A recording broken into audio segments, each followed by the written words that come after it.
Aktualisht po qëndroj në segmentin e rrugës që lidh urën e Veternikut me hyrjen e Graçanicës, ku punimet sipas banorëve kanë kohë që po zhvillohen me ritëm të jashtëzakonisht të ngadalshëm. Siç mund ta shihni edhe prapa meje, punimet në këtë pjesë të murit mbrojtës, i cili është paraport të ndërtohet për të shmangur shembjen e dheut, ka mbetur përgjysmë. Dheu ka filluar të rrshqas në disa pika.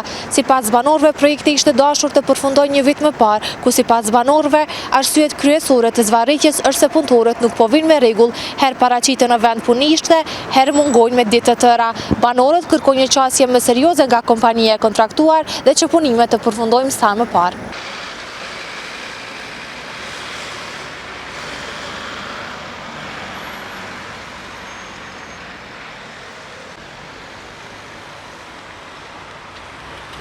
Mediumi Arbresh Info ka kontaktuar kompaninë kontraktuese Papenburg Adriani Company. Inxhinieri përgjagjës i kësaj kompanie ka deklaruar se një pjesë e murit mbrojtës nuk është ndërtuar me kërkesë të vet banorëve, pasi ata planifikojnë që në të ardhmen të ulin nivelin ekzistues të punimit. Ndërkohë, lidhur me afatin e përfundimit të gjithë projektit, Mediumi nuk ka marrë përgjigje nga Ministria e Infrastrukturës, pavarësisht kërkesës zyrtare.